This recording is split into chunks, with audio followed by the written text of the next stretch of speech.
Hi everyone, welcome to SP Organics.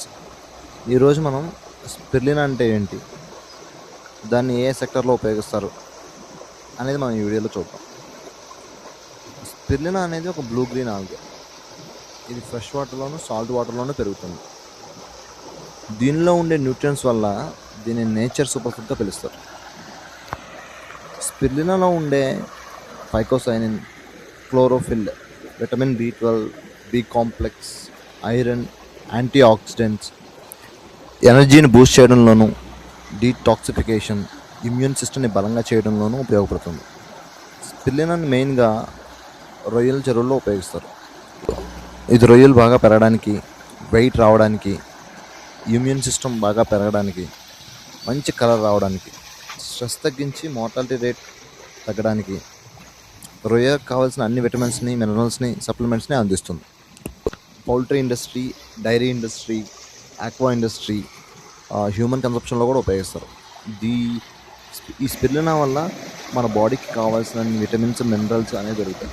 దీనివల్ల poultry ఫామ్లో meet బాగా పెరగడం, డైరీ ఇండస్ట్రీలో మీట్ ప్రొడక్షన్ అనేది ఎక్కువగా అవడం. ఇప్పుడు మనం స్పిర్లినా పాండ్ కన్స్ట్రక్షన్ ఎలా చేయాలో చూద్దాం. పాండ్ కోసం మనకు మొదటగా ఒక ల్యాండ్ కావాలి. ఇప్పుడు ఒక 20 సెంట్స్ ల్యాండ్ అయితే మనకు ఒక 20 పౌండ్స్ పర్ఫెక్ట్గా ఉంటుంది. దాని తర్వాత ఎలక్ట్రిసిటీ, వాటర్ ఫెసిలిటీ మనం అరేంజ్ చేసుకోవాలి. ఆ లొకేషన్లో సన్లైట్ బాగా పడే విధంగా చుట్టుపక్కల ఏవి చెట్లు లేకుండా నీట్గా క్లీన్గా ఉంచుకోవాలి. ఎందుకంటే సన్లైట్ మనకు ఎంత ఎక్కువగా పడితే మనకి ప్రొడక్షన్ అనేది అంత బాగుంటుంది. దాని తర్వాత మనం డిపెండింగ్ ఆన్ మన ఏరియాని బట్టి మనం పాండ్ కన్స్ట్రక్షన్ చేసుకోవచ్చు. దీని తర్వాత టార్పలిన్స్ యూస్ చేసి మనం పాండ్ చుట్టూ టార్పలిన్స్ స్ప్రెడ్ చేసుకోవాలి. దాని తర్వాత దాంట్లో ఒక వాటర్ పెట్టాలి. లీకేజెస్ ఏమైనా ఉన్నాయో చెక్ చేసుకోవాలి.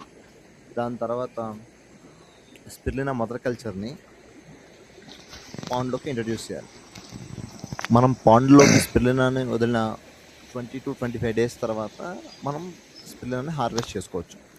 ఈ టైంలో మనం ఫ్యాన్స్ని ఫిక్స్ చేసుకుని ఈ 20 to 25 డేస్ వరకు ఈ వాటర్ పర్ఫెక్ట్గా మిక్స్ అయ్యే విధంగా చూసుకోవాలి. పవర్ కట్స్ ఉంటే మనమే దాన్ని మిక్స్ చేసుకోవాలి. దీనివల్ల స్పిర్లినా గ్రో అవడానికి ఛాన్సెస్ అనేవి హెవీగా ఉంటాయి. స్పిర్లినాలో మనం ఫ్యాన్స్ని ఎందుకు యూజ్ చేస్తామంటే డైరెక్ట్ సన్లైట్ వల్ల వాటర్ పైన పై లేయర్ అనేది బాగా హీట్ ఎక్కుతుంది. దీనివల్ల స్పిర్లినా చచ్చిపోయే ఛాన్సెస్ ఎక్కువగా ఉంటుంది. మనం వాటర్ని మిక్స్ చేయడం వల్ల కింద ఉన్న వాటర్ పైన వాటర్ బాగా మిక్స్ అయ్యి వాటర్ అనేది నార్మల్ కండిషన్గా వస్తుంది. సో స్పిర్లినా పెరగడానికి 20 to 30 degrees సెల్సియస్ అనేది రీజనబుల్ టెంపరేచర్. దీనివల్ల స్పిర్లినా అనేది బాగా పెరుగుద్ది. సో మనం వాటర్ ఎక్కువగా మిక్స్ చేయడం వల్ల మొత్తం వాటర్ అనేది ఒక నార్మల్ కండిషన్కి వచ్చేస్తుంది.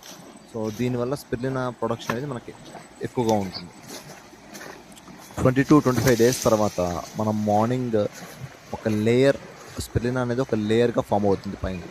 అది ఎక్కువగా స్టార్ట్ అయిన తర్వాత మనం సబ్మర్సిబుల్ పంప్ని యూజ్ చేసి ఈ పాండ్స్లో ఉన్న వాటర్ని ఫిల్టర్ ట్యాంక్స్లోకి షిఫ్ట్ చేసుకోవాలి. అందులో మనం క్లాత్స్ని యూజ్ చేసి ఈ వాటర్ని మదర్ కల్చర్ని మనం ఫిల్టర్ చేసుకుని దాని తర్వాత బేబీ సెల్స్ని మళ్ళీ పాండ్లోకి రిలీజ్ చేయాలి.